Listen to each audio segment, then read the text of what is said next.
Certainly, all of marketing is complex. I mean, you cannot change any part of marketing without affecting all other parts of your marketing. When a company is struggling to succeed beyond their initial success, maybe that's because it is that element of luck that is irreproducible. We can never know is what choices our minds made on our behalf without our knowing. From Orion X, this is the Marketing Podcast. Marketing has transformed in significant ways. More technology, more data, more social, more blending of arts and sciences, more integrated with every other function, and ultimately more critical to the organization. Join Shaheen Khan and Doug Garnett as they discuss news and happenings in the world of marketing, from the boardroom to customer programs. Hi, everybody. Welcome back again to Marketing Podcast 2025 edition. So we are back on with Doug Garnett. How are you doing, Doug? I'm doing well. 2025, really? We're recording on February 19th right now. So, if we waited just another couple of weeks. Apologies for our brief hiatus, but we're back. So yeah. All right. So without further adu, let's do our cartoon of the week. First one of the year. There we go. Well, we're going to go back to the Marketunist, right? You always love the Marketunist, so you can find him at Marketunist on Twitter. And it's got two people talking, a woman in kind of a colorful shirt with a laptop in front of her, and a rather dour-looking guy sitting across from her. She says, "Without a brief, I have no idea what you want." And the guy says, "Well, just be creative." And she says, "Can you share any specific direction?"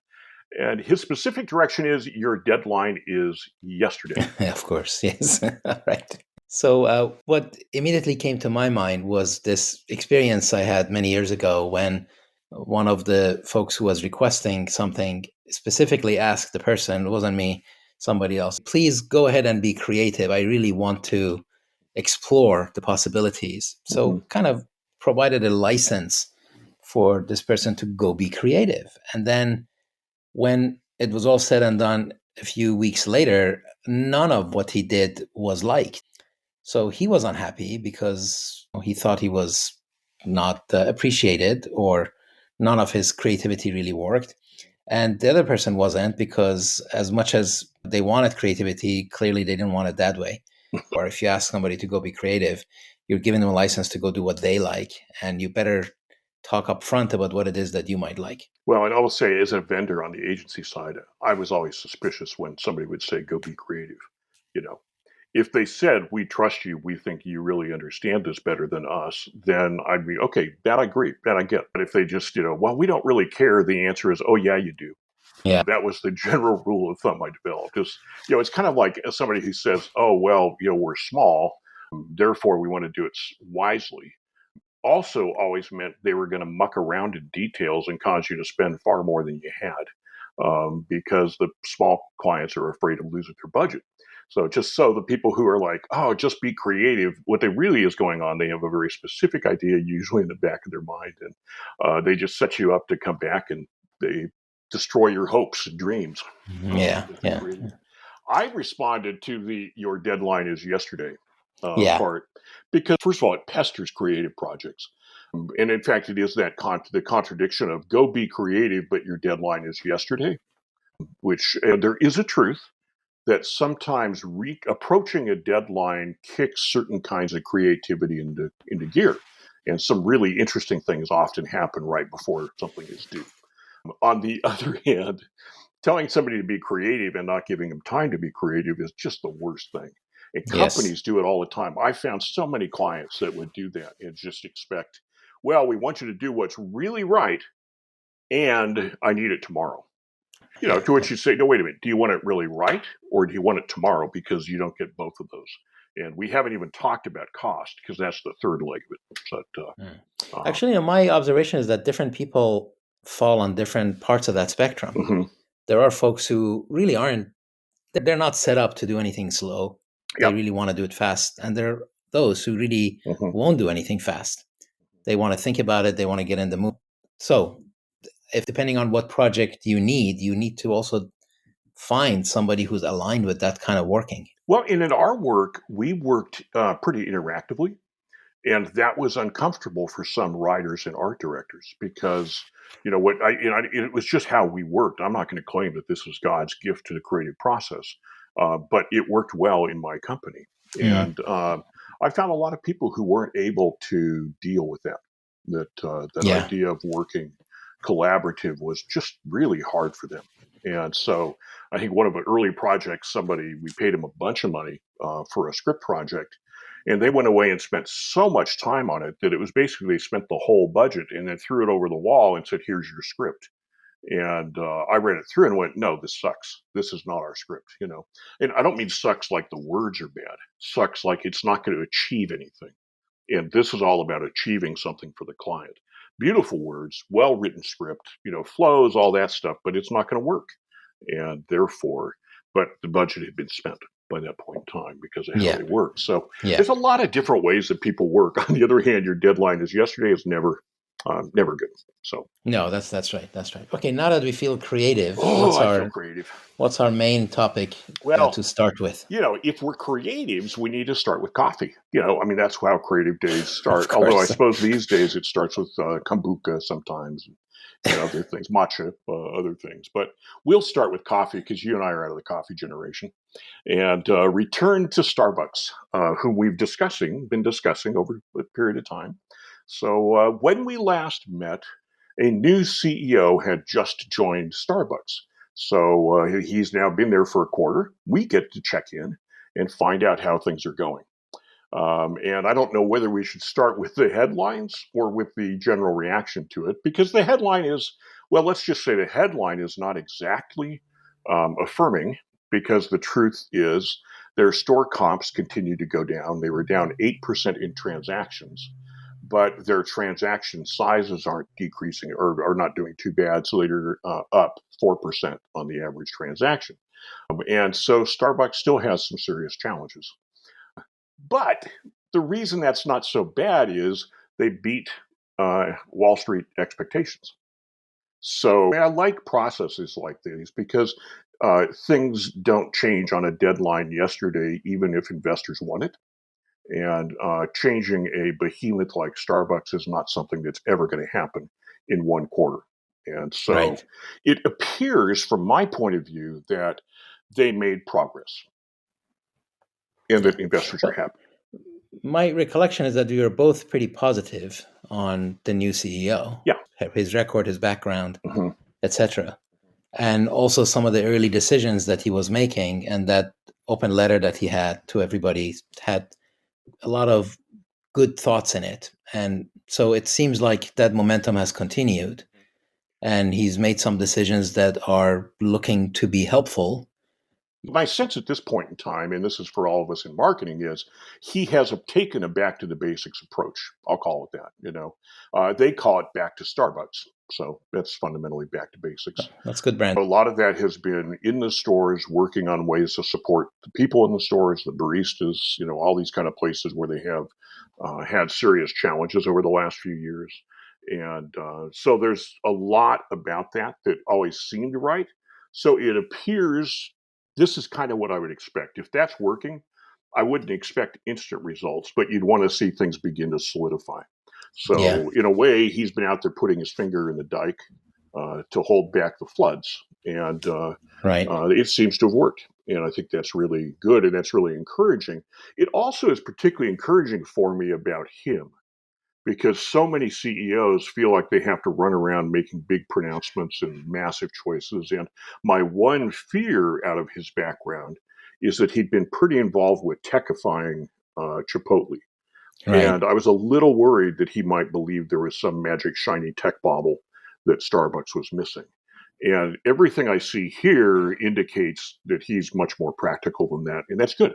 I like that. I think that makes, that's what they need. Digital offerings and competing with the folks who show up, and he was taking steps to fix those. And I'll believe more firmly in it when they get rid of some of their metrics.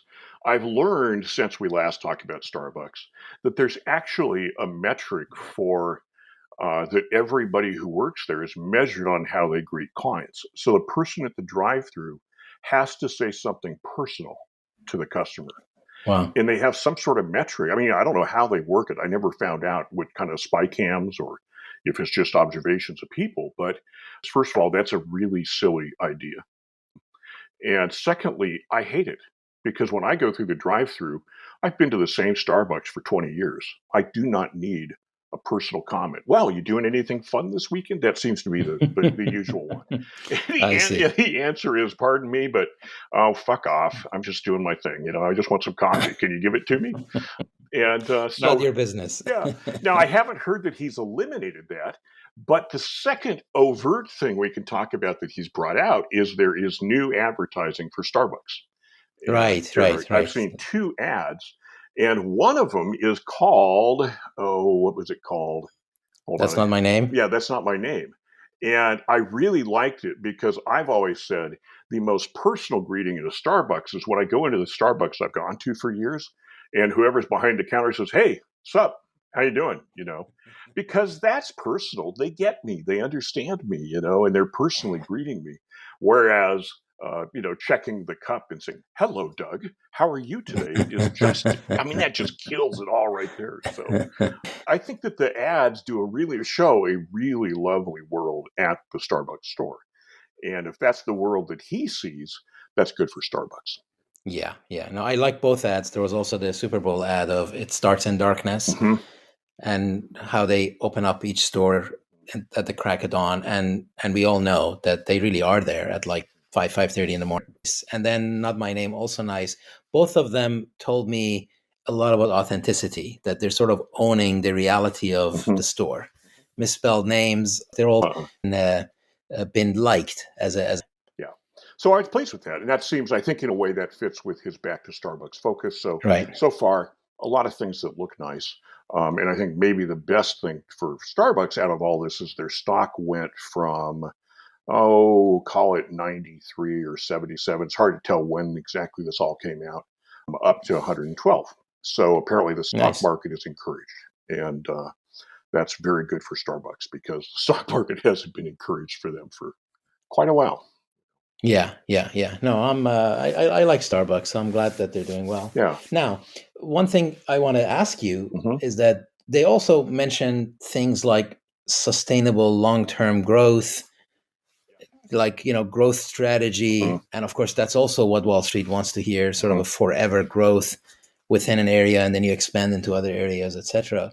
So that leads to two questions and a good segue. One question is that why does a company succeed? What Hmm. are the ingredients of success? And then the second one is really a segue into the book you're writing Hmm. on complexity. So we should check in with you and see where that stands. Okay. But all of this stuff, I mean, is there anything in marketing that doesn't, smack of complexity Yeah. or business strategy? So No. it's like relevant to everything, but Hmm. definitely it's relevant to this. So Yeah. I mean, yeah, certainly all of marketing is complex. I mean, you cannot change any part of marketing without affecting all other parts of your marketing. If you change your product, you have to revisit price, distribution, advertising. It's a constant cycle, and that's essentially complexity at work. So, just in a quick summary, the book, I've made some interesting progress, and I've got a publisher who is out reviewing it at this point in time on a kind of a 4 to 6 week review process. It doesn't mean they're going to publish it, but I'm hopeful. So it feels like a grand first step, and it also means that I've had to button it up for them. So there is a buttoned up version of the book, and I'm trying to be careful and not modify it too much past where it was buttoned up. And in fact, what I'm looking forward to is feedback on what seems to work within it, what doesn't, what are people's responses. I'm hoping to get some feedback from all this to hear, because I think the more I've worked with it, the more I've written about it, the more I talk with people.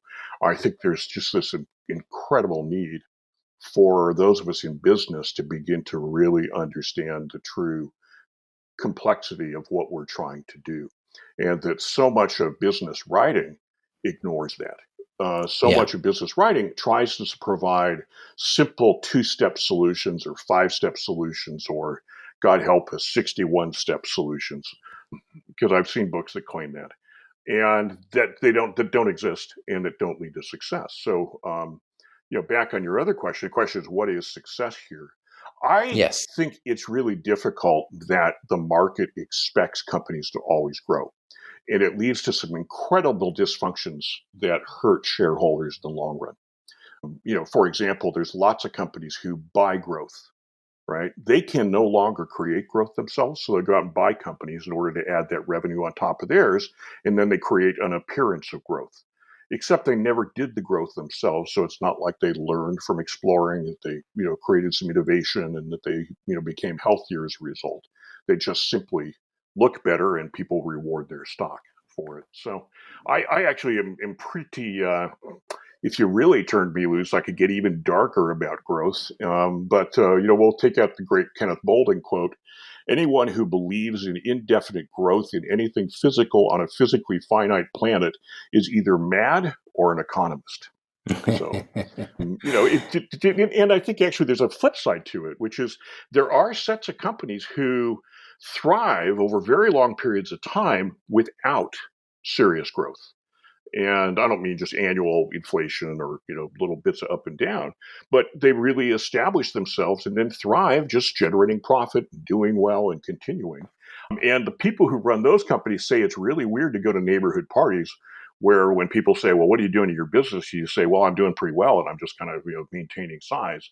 They get these questioning looks like, are you insane? You're a business. You're supposed to be growing. And I think there's some really serious issues around growth. Starbucks probably needs to get back to growth, and I think the market will demand it of them. But what concerns me is I think there's a natural reality of their market. And the question is, to what degree do they still have growth um, potential within the structure they have? And if they need other growth, they may have to go outside of stores and espresso and find even other brand, create a separate brand under their ownerships to go pursue. And I don't know that expecting that, espresso drink sales and the related stuff is enough to have them grow. Right. So another question regarding complexity is that when I think about what it takes to grow, even in the beginning, not just sort of sustainable long term, which I in agreement with you, nature just doesn't do that. Like, you look at anything in nature, it grows and it grows really rapidly and then it plateaus. Yep. Right. From humans to animals to forests to whatnot, right? And even examples in industry are that they, rapid growth invariably plateaus as you run out of something, whatever it was that was compelling that. The magic So, juice. but how do you even get that initial? So you could say that you have to be smart, you have to have the proper skills.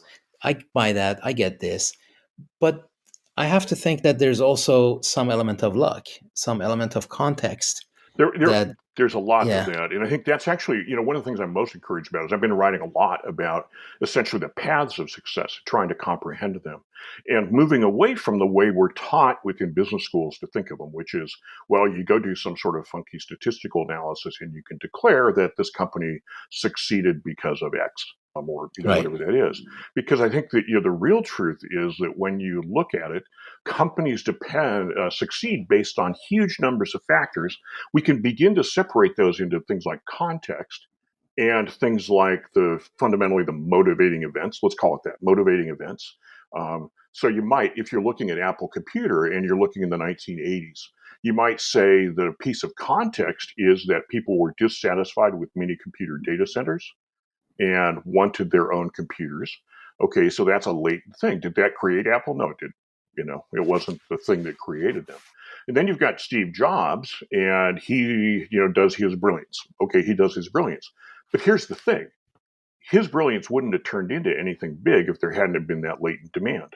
And so without the context, which was people wanting to get away from those mini computer data centers, Apple would not have become what it became.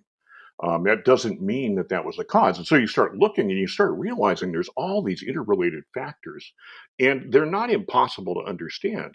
You can actually look at it and kind of come to a comprehension of, oh, this is the stuff that uniquely came together in 1980 when Apple went public that led to the company that eventually evolved into, Apple Inc. today. But when you do that, you have to be ready for a more interwoven or complex narrative about it.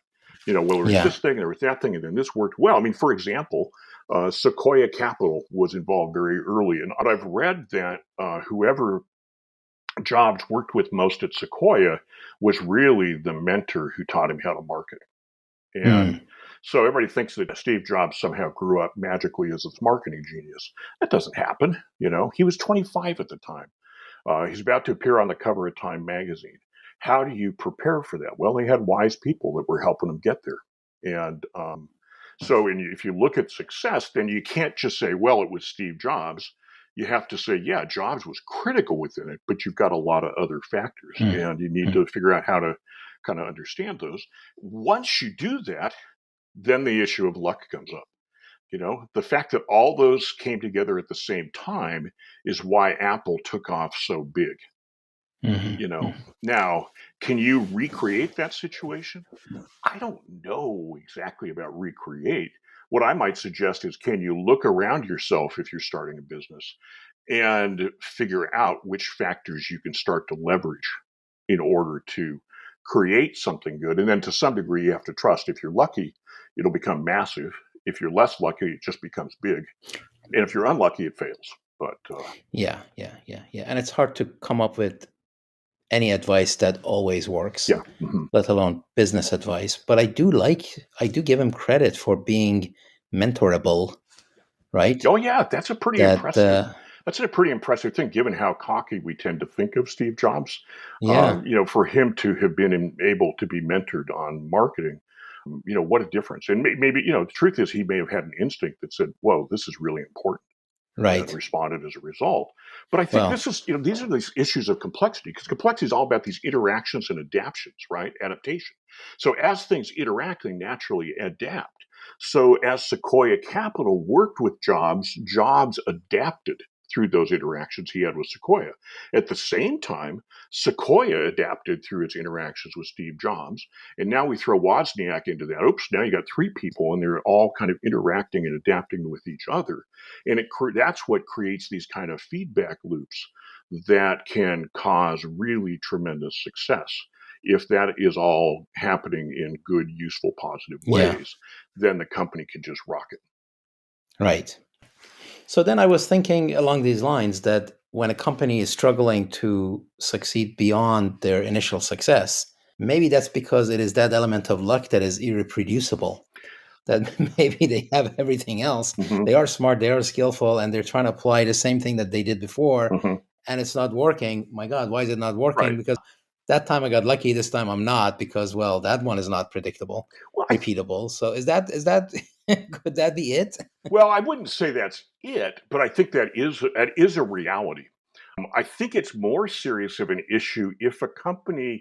What I see is companies who reach a first success tend to believe too much in their first success. Yeah, Companies tend to believe, well, we got here because we were smart, instead of, we got here, that's pretty cool. Let's keep the doors open for something else to happen. Amid complexity, I talk about, you need to keep the door slightly ajar so that good things can come in. And a lot of companies, though, once they get to success, they batten down the hatches, right? They try to, they're so fearful that that success might not last, or that they might lose part of it, that they batten down the hatches and stop really perceiving how the market is moving. Because if I look at Apple in 1980, in fact, I did a chart this morning, which is, okay, here's Apple in 1980. Well, if you want to understand interactions, you have to do a different chart for 1997, when Steve Jobs came back. And you yeah, have to do a different chart very for much. 1985, when Steve Jobs was kicked out. And you have to do another one for 2007, when the iPhone came out. Because each of those is going to look very different, because everything everywhere is changing all at once, in a sense. And so Right. companies batten down the hatches. That's it. We've got success. We're successful forever. And then they get confused by the fact that they're not running into bits of luck, but they close the door to keep all the luck out. In a lot of Yeah, ways. yeah, yeah, And yeah. it's not that you can, no matter what you do, you can run out of luck, and that happens. And, there's, that's why business law is set up to handle the fact that that happens.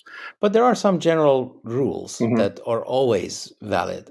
I mean, they're hard to interpret, perhaps, but for example, being in touch with reality is always a good thing.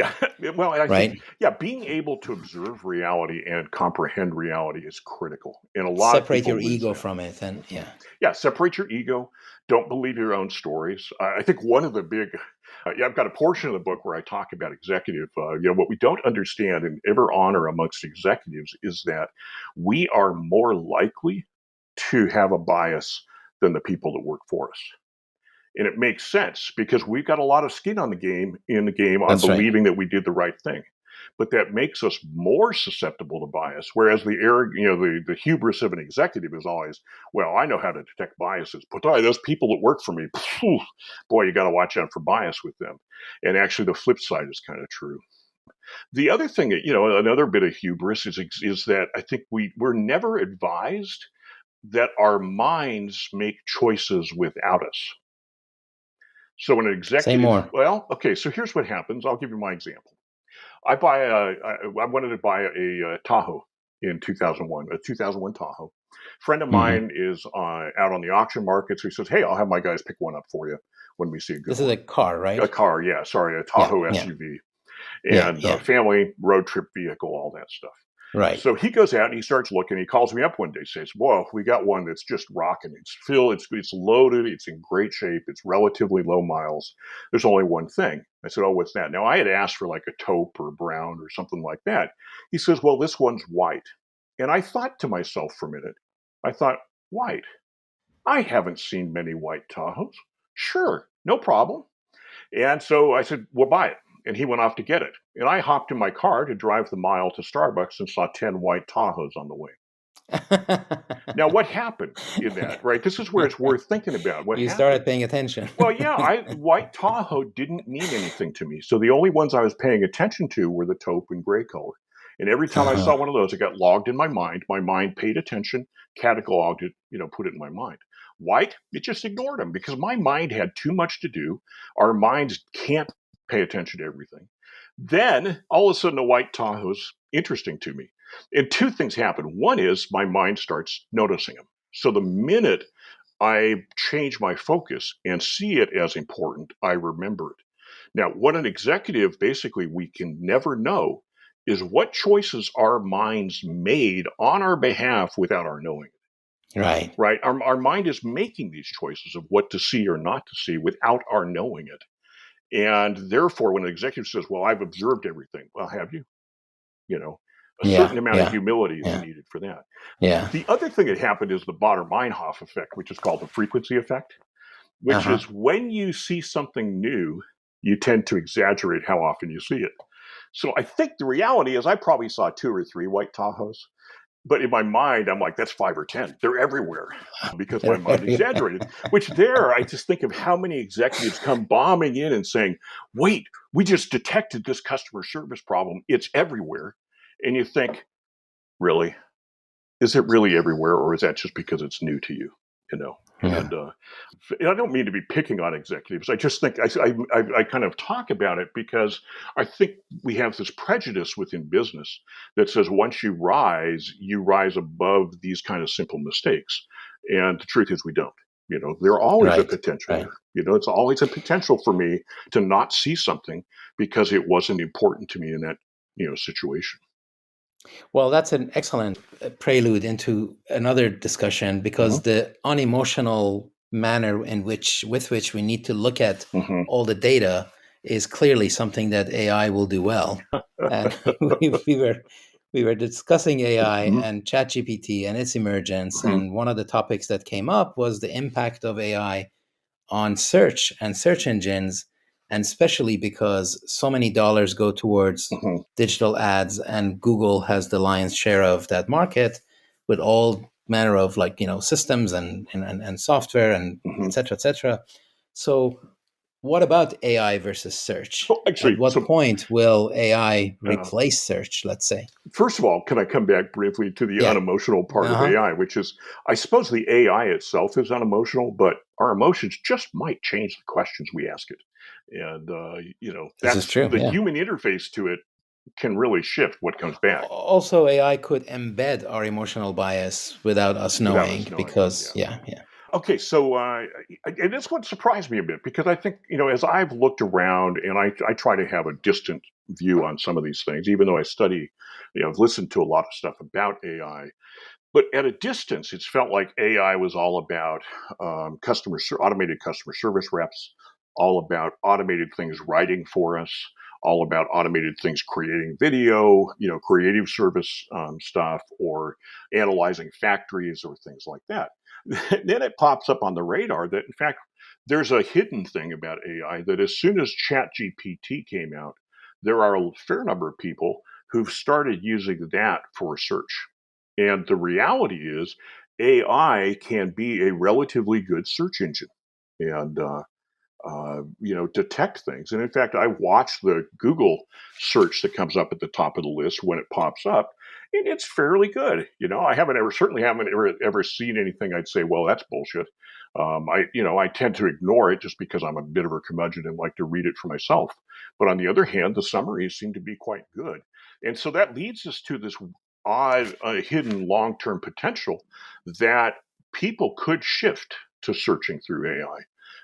If they find that it's more effective and faster and more straightforward, or gives them more depth, or gives them some kind of advantage. And if I was Google, I'd be pretty worried by that. Right. So I believe they already are very worried. And in fact, that's why they are doing this AI generated summary Mm-hmm. on the search strings that you put in that resemble a prompt. Mm-hmm. Right. And if you actually put in like a question, then they do a free summary up front. And that can, in fact, be quite useful. Mm-hmm. And it's quite nice. Mm-hmm. And that allows them to retain all the traditional search below, and Mm-hmm. retain all the sponsored links and Google ads and display ads and all text ads that they do. And I think if you're a marketing guy, now you have to wonder, at what point do I need to make my go-to-market demand gen portfolio have that in mind? You also want to make sure that your content marketing Mm-hmm. is searchable by AI. Mm-hmm. Like, what sort of SEO, quote unquote SEO, are you doing? It's not really search engine optimization, it's AI chatbot optimization. Well, yeah, becomes a question of how do you optimize what you put out for it to work within that. So if we just want to go That's with right. organic, then what we put out has to somehow feed into the search engines, the AI engines, in order for us to be discovered. And That's right. That's right. And I really recommend all the marketing folks listening to go pursue that, because there are already best practices emerging on how to do that. Obviously, content creation, etc., is a separate matter, and ChatGPT AI can help there and its variants. But I don't think that's happening yet. I feel like, to the extent that search and AI are colliding, that's still in its early days. I don't see a uniform pattern of usage in terms of how people search. There are folks who are still kind of stepwise go through AI, and there are those who've accelerated to, I'm just going to ask my ultimate question, right? Instead of piecemealing it in my head and then consolidating it myself, I'm just going to cut to the chase and say, this is what I'm trying to do. What do you recommend, right? well, And that's kind of interesting. and in fact, what that does, I mean, for Google, that might eliminate 3 or 4 mid steps. So if you can ask your ultimate question instead of, I mean, I find that in order to search effectively, you have to game the search engine to some degree and think, That's right. what are the keywords that might get me to something useful? And that's not obvious to begin with. Right. And so we have to Right. game it. So, okay, if we can ask our final question, then we don't necessarily have to do that. Yeah. And I think, but the other part of me starts thinking about paid search and AdWords and those kinds of things that so many companies spend a lot of effort on and a lot of money on. And if, are those going to lump over into AI search on Google? I'm sure Google's running around like crazy trying to figure this out. I doubt if they know the answer, but they're probably really working hard trying to figure out how are they going to deal with this, because they need that revenue. Likewise with AI providers, if you're ever going to have ad revenue, how are you going to provide it? In fact, if I ask a question and your question recommends a product or a service, to what extent is that not an embedded ad that somehow the content, I mean, this is why you do want to do SEO, so to say, Mm-hmm. for your content for AI, Mm-hmm. because then AI will incorporate it into its response and you come across as a recommendation Mm-hmm. rather than an ad, if you manage to do that, right? Oh my God, So, I'm getting more headaches from this, Shaheen. Because I think the reality. I mean, one of the things that frustrates me is if you take today a medical question and you ask it in Google, I find it very difficult to sort through the wheat from the chaff. You know, there are a few websites that are relatively reliable on that stuff, and then you get hundreds that are somebody either wanting your business or somebody with their own RFK theory. well, you kind of have so-called influencers who have said something about it and they show up, right? So you have to be able to filter that. Mm-hmm. With AI, it becomes part of a bigger narrative and it becomes harder to filter that. But what I see right now is that A, there are no patterns of usage, and then B, it doesn't always understand your prompt. When it does or when it doesn't, it also hallucinates. So you have to be worried about that. And then thirdly, it doesn't always give you what you want. Like we talked about it the other day that, I go and search something and I just get the answer. Whereas the AI just turns it into a white paper. I'm not going to read a white paper. I don't want 3 paragraphs. I want it just as pithy as you can make it. Yeah. Can you? And I Uh-huh. don't want to have to tell you to do that. Right. So Uh-huh. sometimes it just doesn't give you what you want. So Uh-huh. early days, but man, I think it's coming. I think that's interesting because I continue to look around at AI. I'm still struggling to find places that I really think it's going to be highly successful for the mass market. Specialized stuff, I got no question. There's going to be stuff out there, but kind of the mass market level, I'm just, can think of no worse customer interaction experience than those I've had with AI bots. They're classic because they always go down a certain path. Hi, I'm Bob the bot, here to help you. And what's your question? And I ask it my question. It says, Yeah. I can't answer that. Let me get you a representative. I'm like, could we have just started there? If you can't answer it, what the hell are you doing over there? But Yeah. uh, So my view is that AI is just automation. mhm, And if you can define it, you can automate it. mhm, And over time, you're mhm, going to be able to define more and more things, mhm, and then you can automate more and more things. And it's already having an impact on content creation, whether it's your second draft or summary of what you received. And I mean, the joke is that you give it 4 bullets, it generates a white paper, you send it to me because you want to market to me. mhm. I feed it to my AI and say, can you turn that into 4 bullets? All right, so here's my last thought. Is we're kind of running a little towards the end here, so I just wanted to Yeah. say it might be worth mentioning the absolutely incredible, freaking outstanding growth at Nvidia that relates Yes. to AI. For the listeners, Shaheen and I did a deep dive over the past few days. A lot of talking about Nvidia.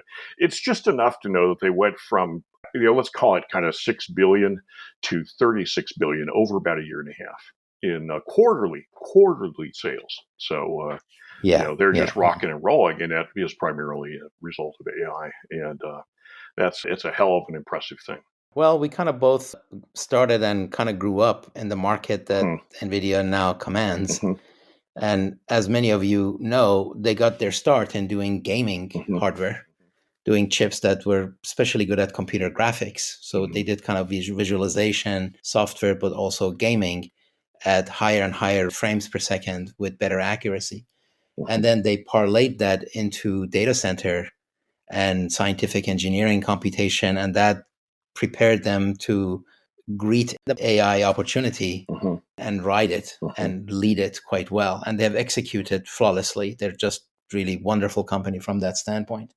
And it's not for the absence of competition. Their competition has been numerous and consistently failing. It is only in recent years that there's just so many companies competing with them that a few of them are starting to look like they could be worthy competitors. AMD is really the most notable. Intel actually is quite good in gaming and sort of struggling to kind of catch up with AI, but they do have some good technology there. And then there are like a raft of second tier providers that are not bad at all. They're doing something really interesting as well. So, but then the market is so huge Hmm. that all of them can grow and have a great time without really impacting NVIDIA's market share. So they've expanded into automotive recently, and then as of even more recently into software, into cloud, and into other areas. And they just have a wonderful portfolio, and that has catapulted their revenue as well as their valuation. So now they are like consistently one of the top 5 highly valued companies in the world. And just on top of that, CEO Jensen Huang is a Oregon State University graduate. So, Yeah. And I tell you, as a tech celebrity, which they all are, he is really a masterclass on how to be a celebrity. Mm-hmm. He's comes across as humble. He shows a lot of humility. He works hard. He drives a hard charging, high quality, high performance team. He comes across as one of the guys. He shows up. He takes selfies with people. He shakes hands. He's just like, really, really nice. Not, and of course, this guy is like heads of states want to talk to him. Everybody wants a piece of Nvidia. And that culture sort of shows up in the company as well. That really bodes well for them. That's good. And they execute like mad. They are very competitive, very, very good. So what can I tell you? They're king of the hill right now. That's excellent. So, and if you look at their growth, we were talking about how sustainable long-term growth, they have kind of defied that because they have been pretty much growing like a power law. They're growing like a, Jack and the Beanstalk kind of a thing. Where is that going to end? Well, you have to expand into adjacent markets to be able to keep growing. Apple has done that with phones, with iPads, with Apple Pay, with Apple TV, with music, right? So I expect that Nvidia as well will keep expanding into adjacent markets. Good. So here ends the first episode of 2025. Is that right? Are we ready to conclude? Well, I think so. I think we should. Right. I think we could talk forever like we did for the past couple of days, and while you and I would love it, I'm not sure everybody listening would perhaps find as much value from it. That's right. Well, if anybody is out there, thank you very much Absolutely. for listening. We are actually recording the video feed of this as well, both because it's nice to see each other as we talk, but if we can manage to turn that into a video, you will also be seeing it on YouTube. So thank you very much. Thank you. Until next time. Thank you, Doug. Thank you, Shaheen. All right. Take care, everybody. That's it for this episode of the Marketing Podcast. Every episode is posted on orionx.net and shared on social media. Use the comments section or tweet us with any questions or to propose topics. If you like the show, rate and review it on Apple Podcasts or wherever you listen. The Marketing Podcast is a production of Orion X. Thank you for listening.